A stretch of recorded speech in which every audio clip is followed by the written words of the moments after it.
आज का जो क्लास है बहुत ही महत्वपूर्ण है, समझना। ये जो पीरियोडिक टेबल देख रहे हो, आवर्त सारणी मेरे पीछे बैकग्राउंड में लगा हुआ है, तो इनसे कौन कौन एग्जाम में क्वेश्चन आ सकता है इस बार, उसी पर हम लोग बात करेंगे। इधर उधर की बातचीत नहीं करेंगे फालतू। बस आप शुरू से अंत तक बने रहना, जुड़े रहना, लास्ट तक देखना। अगर वीडियो अच्छा नहीं लगा तो डिसलाइक कर देना और कमेंट में कुछ भी लिख सकते हो। अगर अच्छा लगेगा तो लाइक कर देना, शेयर भी कर देना, कमेंट भी अच्छा कर देना। ठीक है, चलिए शुरुआत करते हैं। सबसे पहले आप आ जाओ, यहां से शुरू करते हैं। वर्ग एक, ये वर्ग एक है। ऊपर से नीचे जब भी जाओगे, समझ रहे हो, तो इसको वर्ग कहते हैं, यानी ग्रुप कहते हैं। और जब बाएं से दाएं जाओगे इसको आवर्त कहते हैं। तो पीरियोडिक टेबल में एक क्वेश्चन पूछ सकता है, वर्गों की संख्या कितना हो गया। तो वर्गों की संख्या जब भी आपसे पूछेगा, बोलना कितना, 18। अभी आधुनिक आवर्त सारणी की बात कर रहा हूं। अगर आवर्त कोई पूछेगा तो आवर्त भैया होता है 7। आवर्त कितना होता है, 7। अब आइए, टोटल 18 वर्ग हो गया, आवर्त भी 7 हो गया, कुल तत्व है 118। कुल तत्व कितने हैं, 118। इन 118 तत्वों को 4 ब्लॉक में बांटा गया, S block, P block, D block, F block. कौन कौन बोलो तो, S block, P block, D block, F block. S P D F बोलो, S P D F, 4 block में बांट दिए। अब भाई साहब ये बात क्या होता है, ध्यान दीजिएगा। एस पी डी एफ जो बात होता है, ये ध्यान दीजिएगा कि एस ब्लॉक का जो पोजीशन है हमारा, ये एस ब्लॉक का पोजीशन है, और यहां से यहां तक हमारा पी ब्लॉक का पोजीशन है, और ये पोजीशन हमारा डी ब्लॉक का है, और ये जो नीचे वाला देख रहे हो, नीचे वाला हमारा ये एफ ब्लॉक का पोजीशन है। तो 4 ब्लॉक का पोजीशन बता दिए। लेकिन एग्जाम में क्या क्वेश्चन पूछेगा कि एस ब्लॉक में कितना तत्व है, तो बोलना 14। कितना, 14, 14।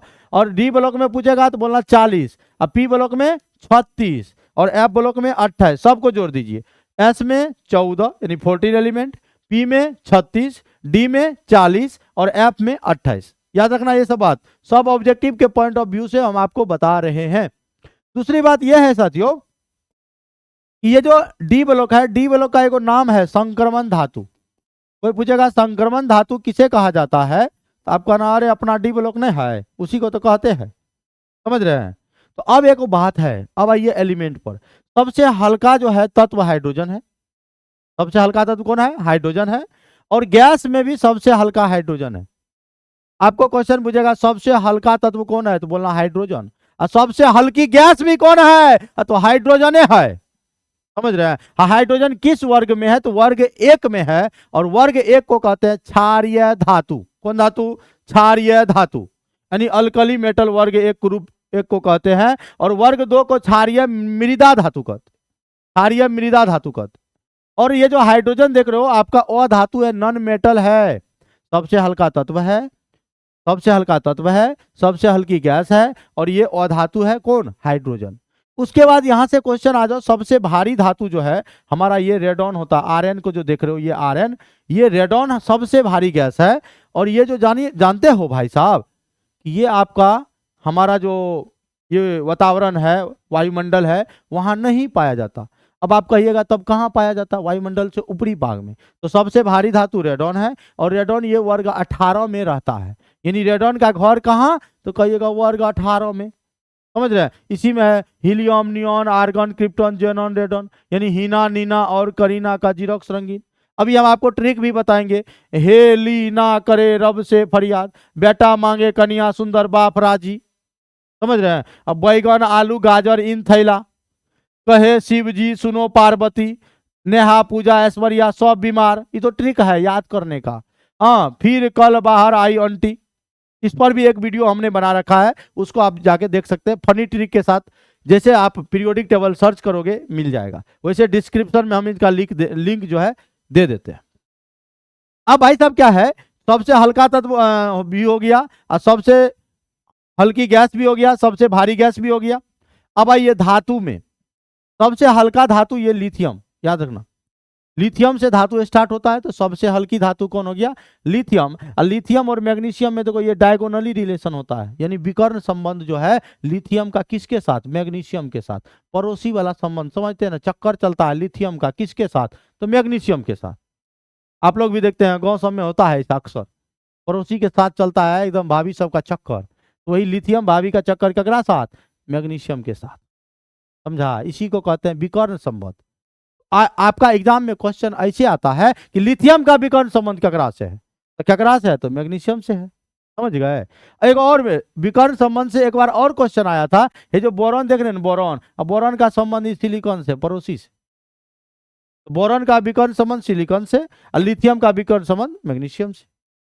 अब आते हैं, ये जो सिलिकॉन है और ये जर्मेनियम है, ये अर्धचालक होता है। सिलिकॉन और जर्मेनियम क्या होता है, अर्धचालक होता है, यानी सेमीकंडक्टर होता है, शुद्ध सेमीकंडक्टर।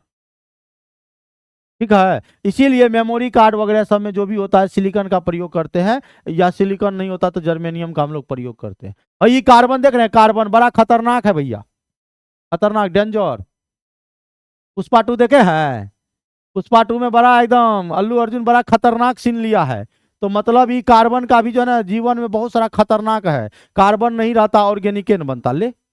इसीलिए कार्बन का वैलेंसी कोई पूछेगा तो 4, और कार्बन का संयोजी इलेक्ट्रॉन पूछेगा तो बोल देना 4। इहो बात बोल देना कि कार्बन टोटली 4 बॉन्ड बनाता है। और कार्बन के 2 अप्रूव होता है, हीरा और ग्रेफाइट। देखिए क्वेश्चन कैसे कैसे आता है, हीरा और ग्रेफाइट। हीरा विद्युत का कुचालक होता है, ग्रेफाइट विद्युत का सुचालक होता है। ग्रेफाइट विद्युत का सुचालक क्यों होता है, क्योंकि उसमें एगो फ्री इलेक्ट्रॉन्स होता है, जिसके कारण जो है वो विद्युत के सुचालक हो गए। हीरा जो है विद्युत का कुचालक हुआ, उससे करंट पास नहीं करता है, क्योंकि उसमें इलेक्ट्रॉन नहीं होता। और जान रहे हैं, और एक बात बताते हैं, यही जो देख रहे हैं यही एजी, एजी, एजी, सुनो ना, इधर सुनो, एजी, एजी मतलब चांदी, इसी को सिल्वर कहते हैं। और ये जानते हैं विद्युत का सर्वोत्तम चालक धातु में, ये धातु है। धातु में अगर पूछेगा विद्युत का सर्वोत्तम चालक कौन है, तो कहना एजी, मतलब एजी मतलब सिल्वर। और यही देख लो सोना, सोना में, सोना तो महंगा होता ही है, और सोना जो है धातु है, और इसमें आघात वर्धन्य और तन्यता का गुण, यानी मेलिएबल और डक्टाइल नेचर, तन्यता का गुण सबसे अधिक पाया जाता है किसमें, सोना में। और बगल में आते हैं तो मरकरी मिलता है। कौन चीज मिलता है, मरकरी। तो मरकरी जो है ये भैया ध्यान दो, नहीं देखो, एने उन्हें ध्यान दो। कहते हैं ना इश्क के नशे में बेकाबू मत बनना, इश्क के नशे में बेकाबू मत बनना, बाबा बन जाना पर किसी का बाबू मत बनना, समझे। इसलिए इस सब के चक्कर में नहीं रहना है। चलिए तो आइए भाइयों, तो ये मरकरी है, ये कमरे के ताप पर द्रव अवस्था में पाया जाता है। हम एकदम ऑब्जेक्टिव आपको रिवीजन करवा रहे हैं, ताकि एग्जाम में जो क्वेश्चन आए कहीं, हाँ प्रदीप सर जिंदाबाद। पिछले बार की बात है, बच्चा सबका सजेशन 100% लग गया, तो मधेपुरा के कॉलेज चौक पर जो है पूरा हल्ला गुल्ला करने लगा, प्रदीप सर जिंदाबाद जिंदाबाद। अभी तभी लास्ट दिन एग्जाम के, पुलिस सब पकड़ लिया, कहता कहाँ पर किसका नारा लगा रहा था, ये लगा रहा था, बोला प्रदीप सर। हमको फोन किया, क्या मेरी बात प्रदीप सर से हो रही है, बोले हाँ बोलिए। तो मैं फलना थाना से फलना दरोगा बराऊ बोल रहा हूँ। अरे भैया हमरा तो कान खड़ा हो गया है, हमको बराऊ काहे फोन किए भाई, आपके यहाँ का विद्यार्थी है, बोले हाँ है, बड़ा बदतमीज है, बड़ा ये लुचा लफंगा है, ये हुआ। हम बोले सर सजेशन 100% लग गया ना, इसके कारण जो है ऐसा है, याद रखिएगा।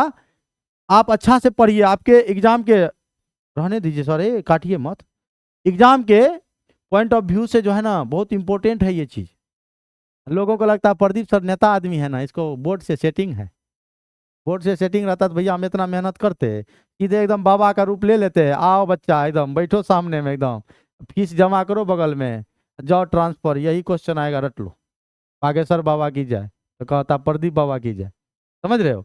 इसलिए पूरा पढ़ो। अब आते हैं अगले मूड में, ये जो टंगस्टन देख रहे हो डब्ल्यू डब्ल्यू, इसका जो है गलनांक सबसे ज्यादा होता है, इसलिए इसका विद्युत जो पहले जो बल्ब जलता था विद्युत वाला, अब तो CFL आ गया है, LED बल्ब आ गया है। अब पहले जो ललका बल्ब जलता था उसके फिलामेंट में हम लोग टंगस्टन का ही प्रयोग करते थे, याद रखिएगा। उसके बाद और कौन इंपॉर्टेंट लग रहा है कहिएगा, हे देखिए निकाह पढ़े पंडित, पंडित जी निकाह पढ़ते हैं, मतलब नाय मौलवी साहब पढ़ते हैं, तो निकाह पढ़े पंडित ये अवकारक है, रिड्यूसिंग एजेंट है। कहीं भी निकाह पढ़े पंडित यानी निकेल कैडमियम, निकेल प्लेटिनम और प्लेटिनम मिल जाए, कहना अरे भैया ये आ गया, अवकरण कराएगा, यानी हाइड्रोजन जुड़ेगा।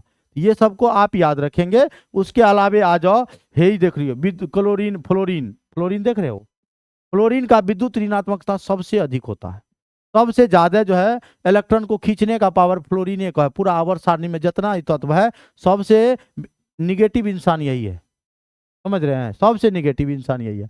आई वो जानते हो क्लोरीन का रानी कहता है सब, क्लोरीन को क्या कहता है, रानी है। अब बताइए रानी मतलब समझे, यह एक ऐसी रानी है। अब रानी पे कहानी आ गया। पहले राजा महाराजाओं के जो है ना देखते थे 7-7 गो रानी, 10-10 गो रानी, एकदम हजारों रानियां रहती थी। अब कलयुग है भैया, यहाँ पर एक रानी, पहले एक महाराजा के अनेक रानी, अब उल्टा एक रानी के अनेक महाराजा। वही बात है, क्लोरीन को हम लोग रानी कहते हैं, क्वीन कहते हैं। क्यों जानते हो, क्लोरीन ऐसा है कि केकरो साथ एकदम रिएक्शन कर लेता है, इसीलिए इसको रानी कहते हैं। जो एकदम भाव दिया, बोला आओ क्लोरीन, चल गया। समझ रहे हैं, इसलिए याद रखना क्लोरीन चाहे सोडियम के साथ करे, पोटासियम के साथ करे, कैल्शियम के साथ करे, मैग्नीशियम के साथ करे, केकरो साथ आने के लिए तैयार है। हाइड्रोजनो कहेगा तो आ जाओ, कहता आ जाओ। तो भैया ये क्लोरीन है, याद रखना। इसका मतलब हुआ कि इलेक्ट्रॉन से इसको बहुत ज्यादा लगाव है, प्यार है। इलेक्ट्रॉन बंधुता सबसे ज्यादा क्लोरीन का होता। एगो बात और भूल गए, कहिए क्या। ये जो आयोडीन देख रहे हैं, आयोडीन समुद्री जल में पाया जाता है, ठीक है। और समुद्री जल से एगो बात याद आ गया कि समुद्री जल का पीएच मान पिछले बार एग्जाम में पूछा था, अब इस बार भी पूछ सकता है, हो सकता है। तो समुद्री जल का पीएच मान होता है 7। गाना नहीं सुने हैं, 7 समुंदर पार में तेरे पीछे पीछे आ गया। तो 7 मतलब पीएच मान 7 और समुद्री जल, समझे। और बाद एगो और जब पीएच मान आया तो नींबू का पीएच मान पिछले क्वेश्चन बैंक में हमने देखा था कि नींबू का पीएच मान, तो हम लोग क्या कहते हैं, मार्केट हो जाते हैं, क्या कहते हैं, 2-4 गो नींबू दीजिए, तो 2.4। या एगो गनु आया है 2-4 गो नींबुआ लटकाइला चोटी में, तो 2.4। समझा, ये सब ट्रिक है। हाई ब्रोमीन के बारे में जानिए। ये जो ब्रोमीन है, ये जो ब्रोमीन है, अब ब्रोमीन भैया अधातु होता है। कमरे के ताप पर भैया, कमरे के ताप पर ये जो है ना द्रव अवस्था में होता है। रहने दिए सर, रहने, कुछ मत कीजिए आप। ये जो है आप देखिए, ये जो धातु है Hg धातु है, और ये क्या है आपका अधातु है ब्रोमीन। क्लियर है। उसके बाद देखो देखो भूपर पट्टी में सर्वाधिक मात्रा में पाए जाने वाला धातु है एल्युमिनियम। ऊपर पट्टी में सर्वाधिक मात्रा में पाए जाने वाला धातु कौन है, एल्युमिनियम। और अगर अधातु में पूछेगा तो ऑक्सीजन। अधातु में क्या, ऑक्सीजन। समझ गए, कोई दिक्कत।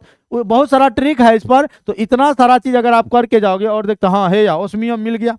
ओस्मियम जो देख रहे हैं, ओस्मियम OS, सबसे भारी धातु यही है ओस्मियम, सबसे भारी धातु है ओस्मियम। और या मैग्नीज को जो देख रहे हैं ना, मैग्नीज का ऑक्सीडेशन अवस्था सबसे ज्यादा होता है, यानी +2 से +7 तक होता है।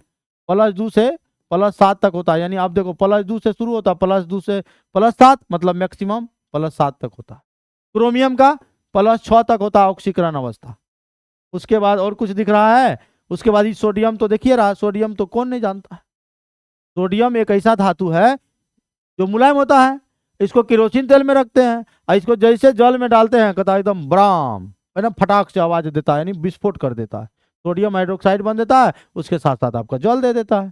समझ गए। तो बहुत सारा है क्वेश्चन और आगे हम लोग करेंगे। तो इस वीडियो को बहुत ज़्यादा प्यार देना, आशीर्वाद देना, सपोर्ट करना, सहयोग करना। फिर मिलते हैं छोटे से ब्रेक के बाद। जय हिंद।